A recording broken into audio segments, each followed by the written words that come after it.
Hello, everybody. It's been a while. I wanted to come quickly today to just catch up and find out what you've been through for the past days, for the past months, the past weeks.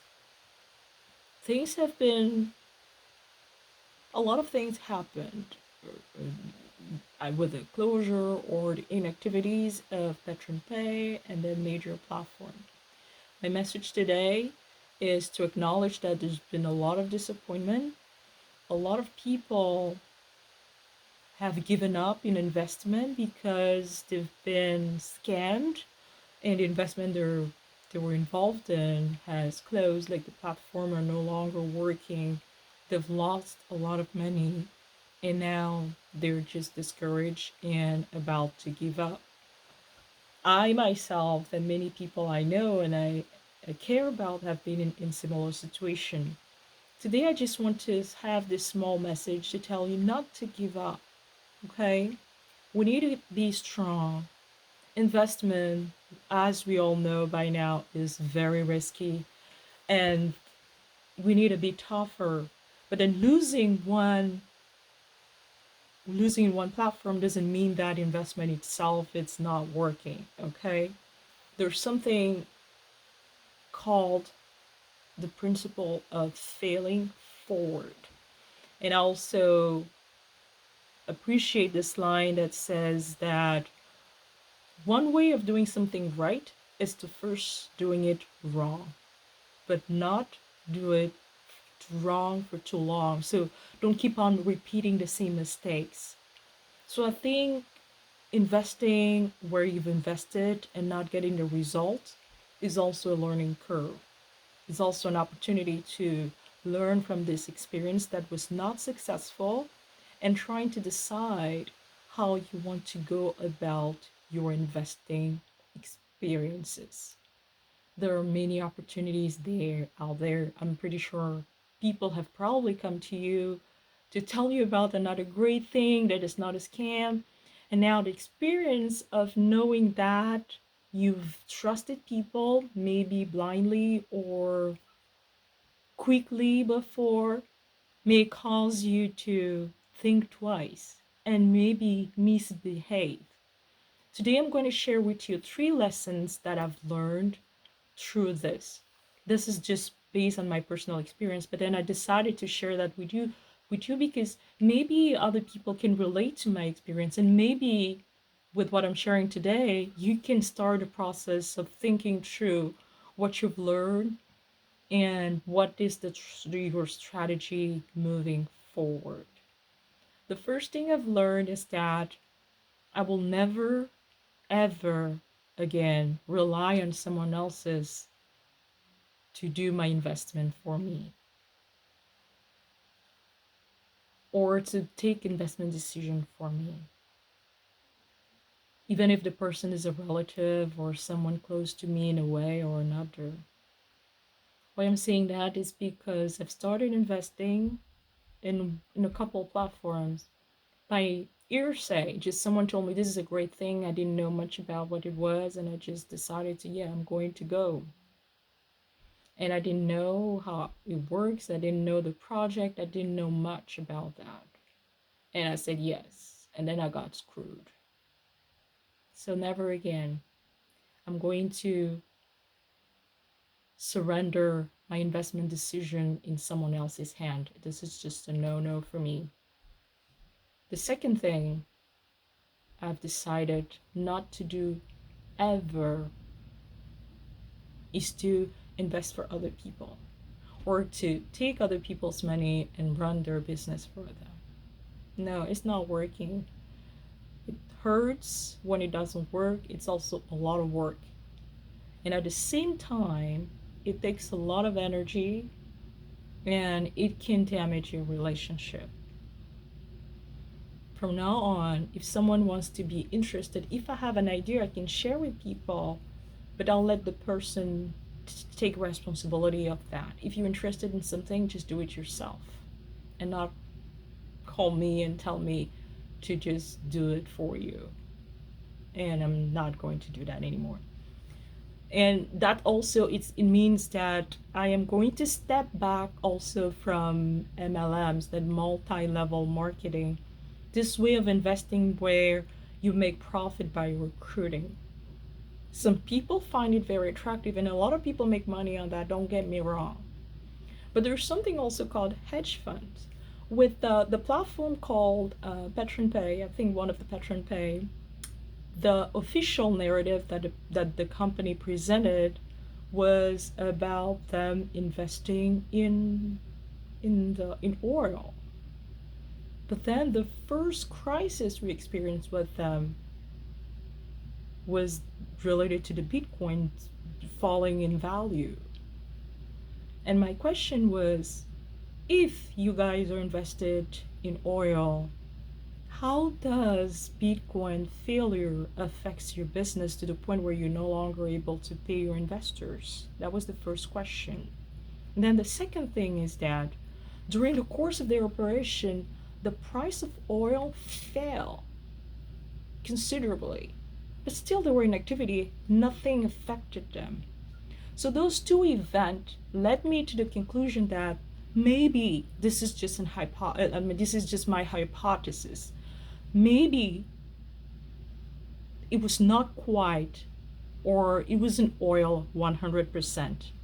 Maybe it was more about trading the Bitcoin's trading.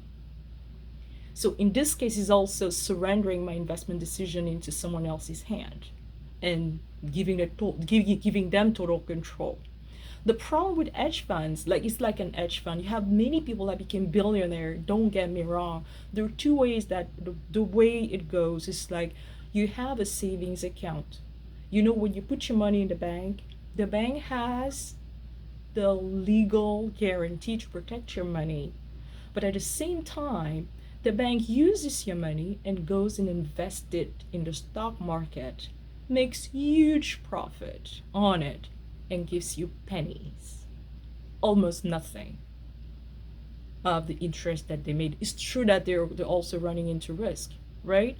But at the same time, there are people that get the money. Let's say I make $10,000 or $1,000, and I say, okay, I give it to someone who presents himself to me as a trader. I tell, hey, please go and multiply it or invest this and give me the profit. What usually happens is that those people will take your money, they will make like 100 times the money you gave them and would just give you like 1 to 2%. I know someone personally, which is famous guy. That's one of those, they call them like investment guru. One of them, and one name that come to mind, that usually come to mind, is Ray Dalio. Ray Dalio is a billionaire, and this is what he does. Like he takes money from celebrities and turn them, like make great profit on it, and they pay him a dividend. Now, if you give me your money to invest, I'll make huge profit and then give you 1 to 2%, even if I made 10 times or 100 times the amount you gave me. It's true that there are risk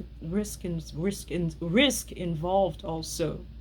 But what I'm trying to say here is that the approach I prefer is to go and learn the skill that made you that profit. I'd rather go and learn. That's why my main approach here is to learn how it works. Because besides Patron Pay, I was also involved in a company that was trading in Forex. But I was not trading, I was entrusting my money to other people to trade for me.